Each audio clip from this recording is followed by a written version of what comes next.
Welcome to another edition of Grace Under Pressure, where my guest today is Kevin Griffin. I'll tell you all about Kevin in just a moment.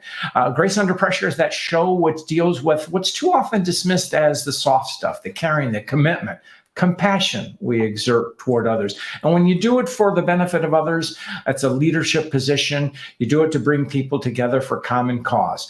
And that's kind of what Kevin does. So Kevin Griffin, welcome to Grace Under Pressure. John, I'm giddy to be joining you on this. Well, I am thrilled here because, as listeners know, music is my avocation, but you're the real deal. So I just want to tell folks about you. Kevin's an award-winning songwriter, producer, and performer whose songs have sold in excess of 80 million. That's 80 with 9 zeros Crazy. After it. And been streamed over 1 billion. That's a B with a billion times.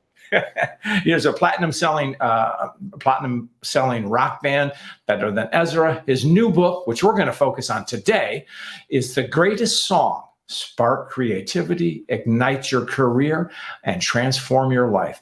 And Kevin is not only a musician, but he lectures and talks about and writes about creativity. And that's what we're going to focus on today. Kevin Griffin, welcome to Grace Under Pressure. So the pleasure is mine. I'm so glad to be here. And wow, I want to meet this guy you've just introduced. Well, we'll see if we can meet him. Now, you are, as I described, you are a mega selling musician and a long-time career in this. You live in Nashville, which I guess people can read your T-shirt. Everything else was dirty. I just got back from Mexico City this past weekend. Everything cool and black and dark was so. Oh, that's cool. So you're very successful in the music business. You've written a book, and I have to say, why?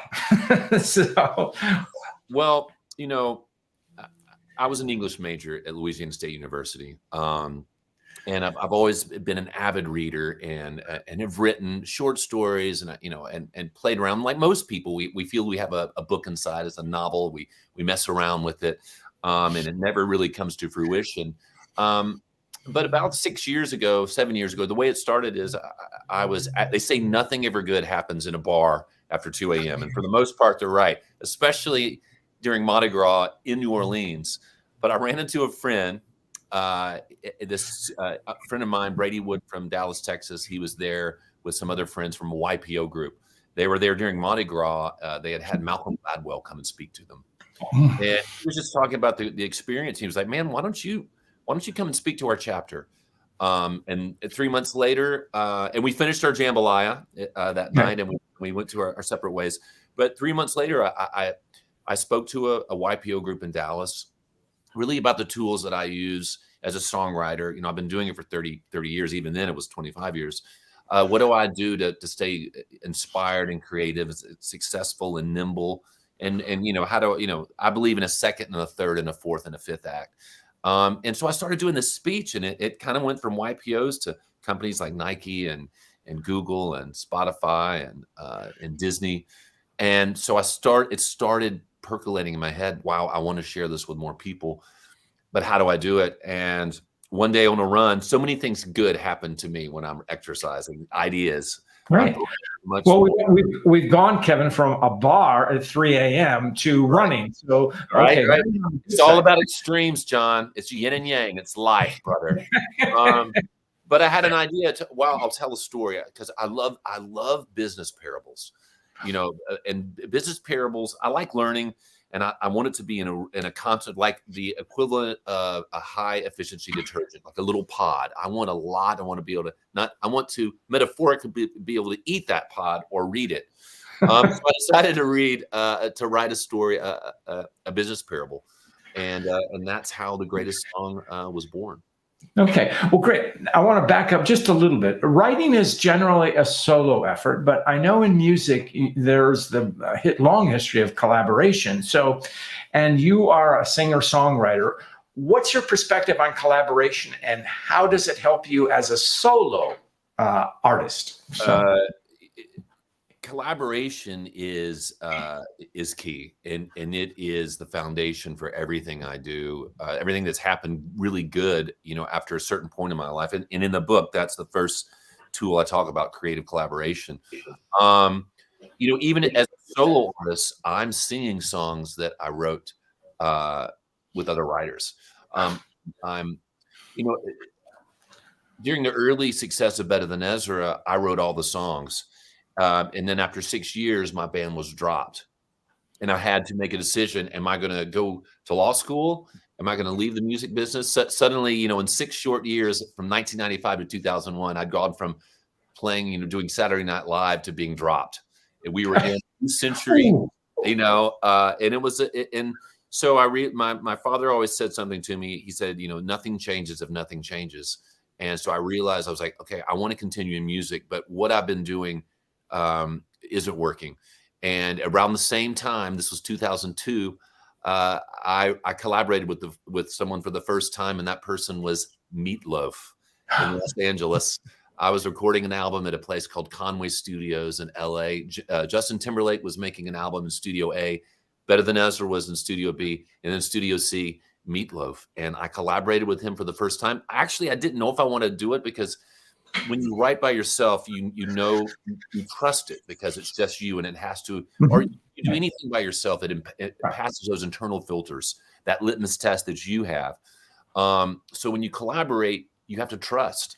And after doing that with Meatloaf, which is amazing to be able to say, doors opened and my career just exploded by collaborating. And it's the hallmark of my career. Well, that's a good story, because most of the folks who are listening to this podcast or watch it work in teams, and where collaboration, if it's is essential to success. And so I like the give and take of it. Now, you have something that talked about the creative process, spark creativity, but then there's a phrase called fill the well. What does fill the well mean, Kevin? Filling the well is it's the second step of the method. In the book, there's a method that one of the characters, Sir Daniel Smith Daniels, he's a 28-year-old genius, has come up with. He became a billionaire by solving supply chain problems in impoverished countries, and now is in Nashville. The second part of the method is calling filling the well, and it's really just continuing education. And I like to think of inspiration as residing in like a finite well. And so when we're when we're being creative, and we're all creative animals, when we're being creative, we're drawing on that inspiration. And it's no coincidence that when you're younger, that well is full. Everything's new. Your relationship with your siblings, your parents, the music you listen to, high school, college, first love, first heartbreak, it's full. But after that, it can't be a passive thing. To continue to evolve and to be inspired, you have to go out and seek inspiration. For me, and music is always listening to new music. It's going down that wormhole on Spotify and making having intention and being exposed to new music, new chord progressions, new production. So by the process of osmosis, and any industry has this, what is happening on the cutting edge of your business? Without fail, I'm suddenly starting to assimilate those new things in my business, in my songwriting. So when I write with the younger artists, I'm not sitting down trying to write good from 1995. I would be laughed out of the room. I'm writing a song that has some relevancy. So that's the creative side, but also on the business front, you have to be able to connect the dots in your business, because there's a million great ideas. And I use songwriting as an example. There's so many hit songs written today in Nashville that you'll never hear, because it's this weird alchemy of getting from great idea to the person who can enact that idea. So filling the well, it's about knowing what's happening in your business, knowing the business of your business, studying the trade journals. In my business, I've got Billboard, I've got Hits Daily Double, I've got the Hollywood Reporter, knowing what's happening in the charts, knowing who the writers are on those songs I'm listening. Who is the writer on the Miley Cyrus Flower song? Who's the producer? And then I'm like, oh, wait a second, I know those guys. I reach out to them, and suddenly, I'm starting to connect the dots by looking at trade journals or listening to music podcasts or whatever it is. I know where the executives are moving, and like, wow, I want to get a song to Dua Lipa, but I've never had a song at Sony. But my friend just moved from Warner's to Sony. How do I know that? Because I'm feeling the well and I'm knowing the business of my business. The people who continue to evolve, connect the dots, and can get that idea to the right person. What I like about that, Kevin, is that when we outsiders think of musicianship and creativity and songwriting as kind of an ethereal, it is a creative process. We're familiar with it, but I love how you blended it with simplifying it, doing your homework. I mean, what are the trends? Who's doing what? What can I learn from them? And that's a great thing. I came across a quote from Willie Nelson who said, I don't know if it came from him originally, but he said that he was obviously a very successful songwriter. He said, but he sort of went dry for a while. And the way he enriched himself was playing and recording other people's music. Has that been of help? Does that technique resonate with you, Kevin? Well, all the time. One of the things I talk about is reverse engineering a great song all the time. Like if I'm hitting my head and I have a creative deadlock, often I'll just like take a break, which is key. And then I'll listen to some music that I love. I'll listen to the Beatles or anybody I'm listening to. And then I just kind of relax and I'll play along. Often in a songwriting session, there's a song that we're all like, we really love. And we'll just like, what are the chords? What are the chords? What's the beat? Oh, listen to that cool old Moog synthesizer they're using on the bass. When you start to pull apart the elements that make something successful, without fail, somebody starts playing something new, or just solo the beat up. So being inspired by other songs is key. And it's embracing the success of your competition. The people I know who are most successful in business. Like I have a friend, owns James Beard award-winning restaurants in New Orleans. And if he's not greeting people at the front door or sweating it out in the kitchen, he's usually at his competition, checking out what they're doing, being inspired. When I go to see a show by, somebody, and often it's like musician, my wife's in the music business. She'll take me to a show, and maybe it's a band like My Chemical Romance.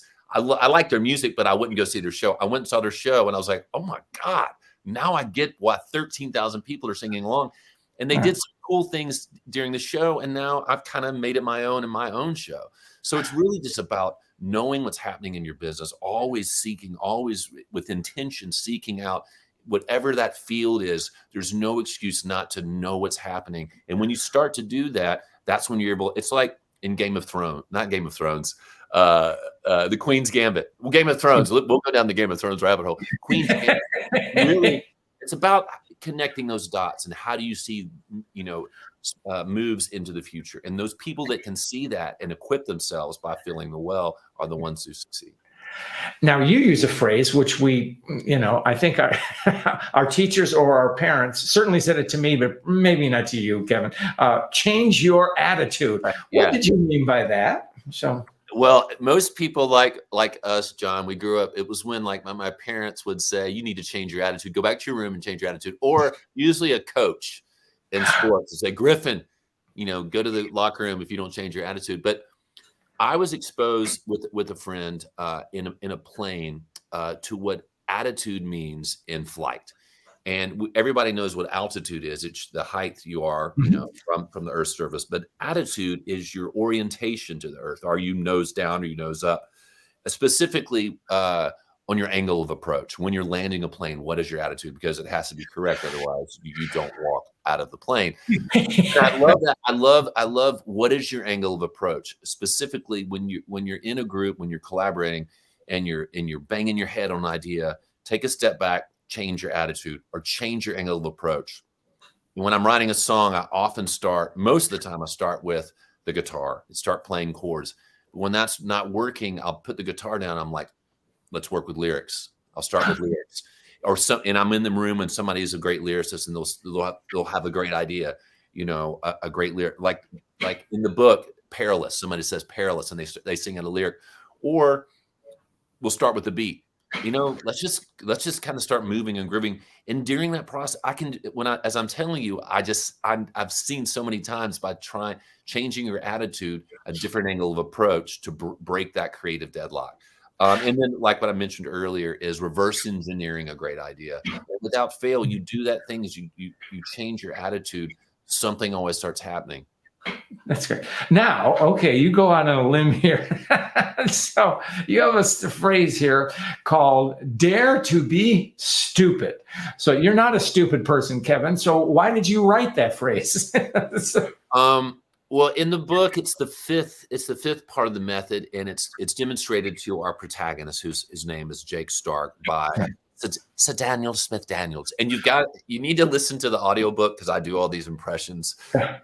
It comes out on Tuesday. But Dare to be Stupid, I saw a few years back, I saw a great TED Talk by Sir Kenneth Robinson, and he passed away recently. He's a famous British educator.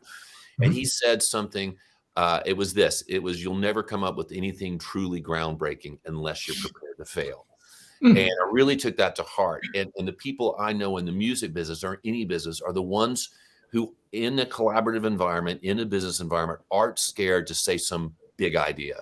And when I'm in a songwriting session or anything, and we've created an environment where big ideas are encouraged and failure isn't stigmatized, that's when you get great things. The people who throw those ideas out and they don't have a filter, but what holds you back is often thinking about what are people going to think? Well, I look stupid. There's that great Abe Lincoln quote, better to be silent and thought a fool than speak and remove all doubt. Yes, that's a great one. Yeah. You can't live that way. You have to, or I often say dare to suck. Put yourself out there, but create a collaborative environment. I'm pointing to my studio. Create an environment where you can come up with great ideas and dare to be stupid. Because when you dare to be stupid, when you do things that sound on the face like that sounds silly, a great lyric, a great part, a great idea in tech or whatever it is you do, that's when paradigm shifting things happen. Okay. Now, I want to throw a curveball at you, and because it's a lot of folks in my field who write in the field of human development and leadership development. Is there anything original? So, I mean, what's your perspective on originality and creativity in music? I mean, because you're surrounded, and certainly in Nashville, right. You were previously in Los Angeles, where it's just percolating everywhere.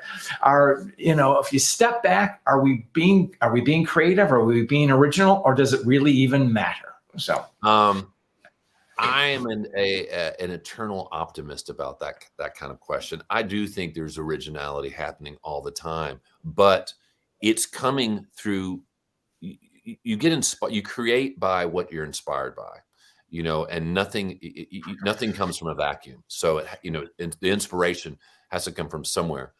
But when you look back to some of the greatest music, and some people, let's use the Beatles for example. Like, oh, what nothing was ever as good as the Beatles, or it inserts some. It was the high water mark, but the Beatles, they were just regurgitating what they were into. And the things that they did, were cutting edge. So they were always, if you listen to the music that they were listening to, where they got certain songs.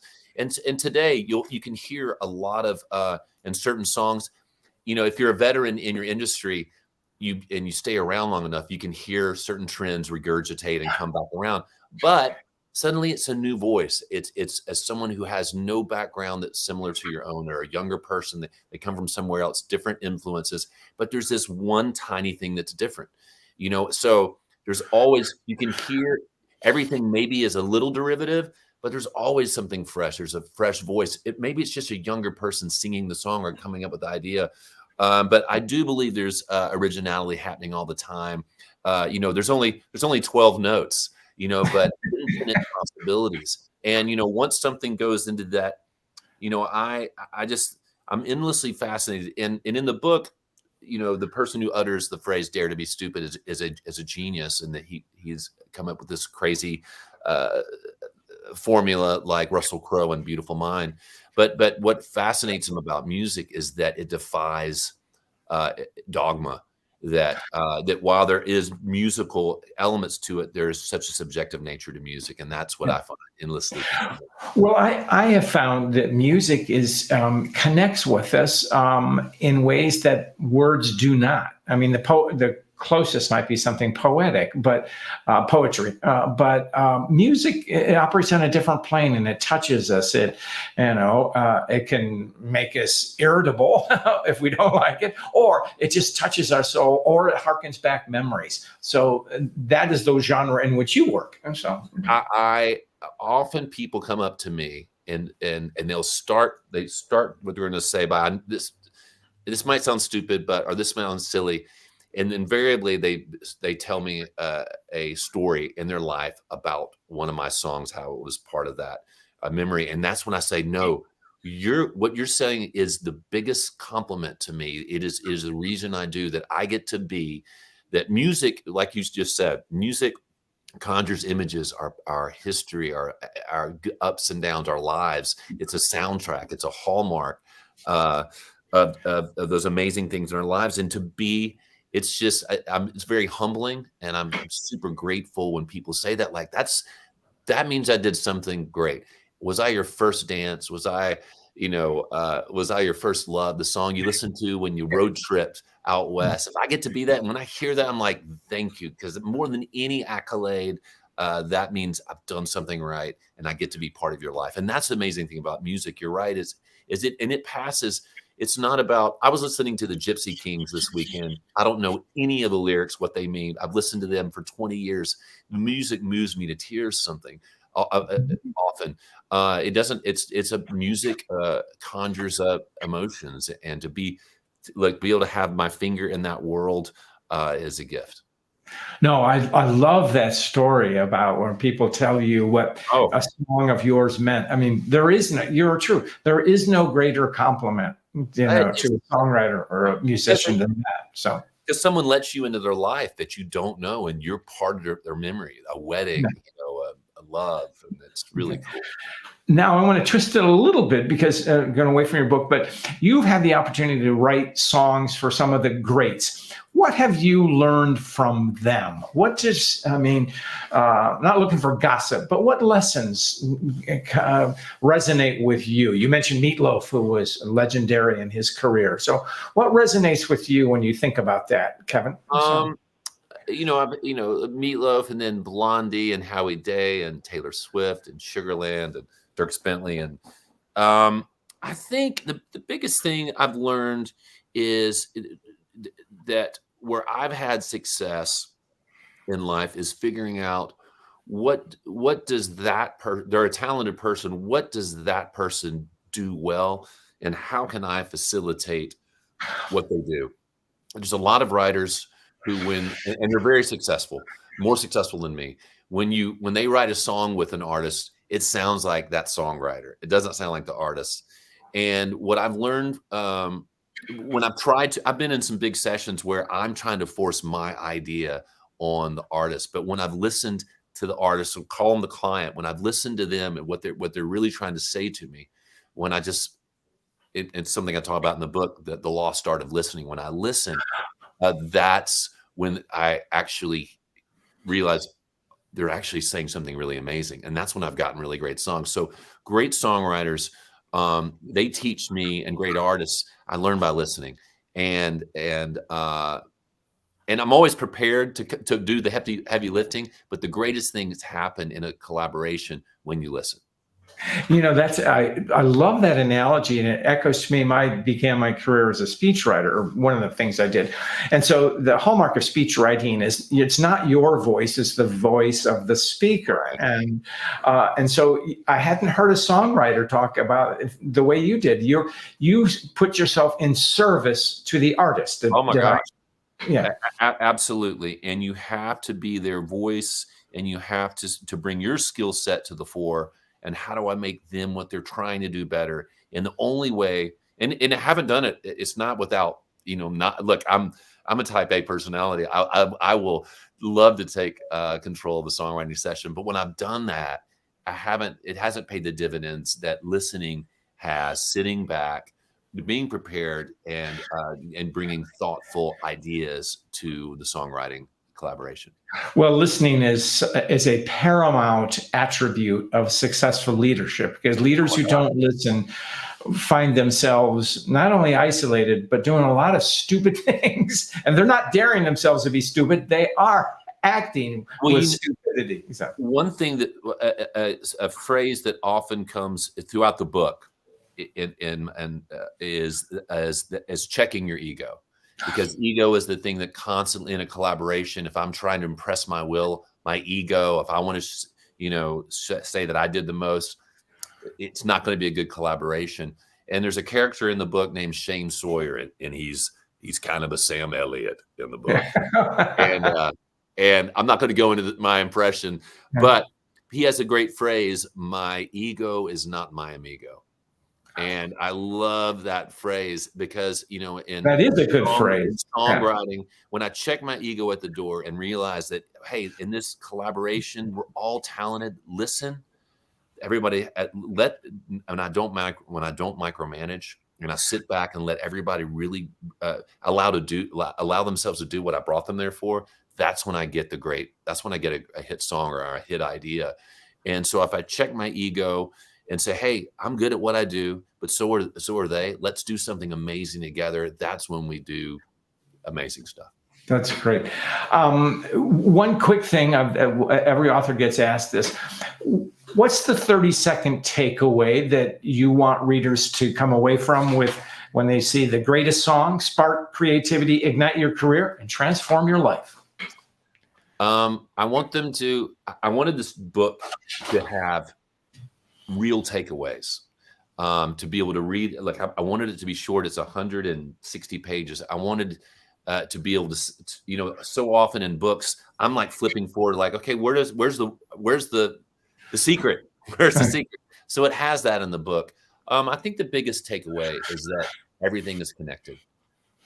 Relationships with your siblings, with your wife, with your kids or your husband or whatever relationship you're in business, it's all connected. How you conduct yourself in business and how you conduct yourself in life, it's all connected. And I think that's what I wanted to really show in this book, is that how you conduct yourself in business. Wow, if I listen, if I make an effort to always grow, if I change my attitude when I'm in a business relationship or working with my family, and I try to find a different way to break that creative deadlock, it gets really great. When I leave my comfort zone and I'm off balance, that's when things really get great. And then when I dare to be silly and stupid and have fun with my kids, and contrary action, when I practice contrary action, because my brain will tell me, do what you normally do, or that's lame, or no, and you don't listen. That's, so when I do these things and in business and songwriting, it makes my life infinitely better. And that is all connected. It's one big thing.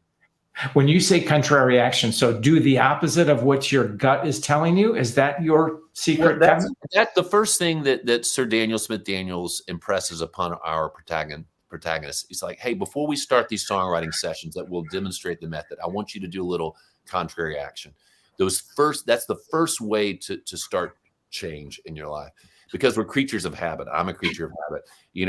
I want to and so the songwriter in the book, he gets in his car and the pop songwriting station is on. He hates pop songwriting, but he's like, you know what? I'm going to leave it on the pop songwriting station. And he hears a song that kind of changes his life, the production. When he's asked to write at somebody's studio, he normally would say no, but then he's like, practice contrary action. When he wants to sleep in on Sunday and not go on a hike with his son and his daughter, he says, practice contrary action. And he gets his ass up and he goes with his family. So that's what initiates the change for Jake Stark. That's great. I love it. We're racing toward the end. I could keep on going, but as you know, I ask every guest a story about grace. Do you have a story or an experience, Kevin, you want to share with us? Yeah. In the book, the protagonist, who's a little bit of me, Jake Stark, is always was an army of one, a creative force of one, and it works until it doesn't work. And for me in my life, I was that way in my band, and I was used to doing things one way, and it worked for a long time. But also, in my life, I think there was a point in my life where I just felt that I didn't need anybody. And there was a point where I was living a certain way. I might have been going out too much, drinking too much, not being the person that I wanted to be. But I kept being that person. I kept staying that person. And finally, I found an easier, softer way when I reached out. And there were people in my life. I realized that, wow, by raising my hand and surrendering and saying, wow, I can't do this on my own. These things I want to change in my life. I needed the grace of others. There's people who were already there in my life, were able to reach their hand out to me, and in a profound way. And once I kind of gave up, and the irony that, wow, when you surrender, it's actually a show of strength because you're losing anyways.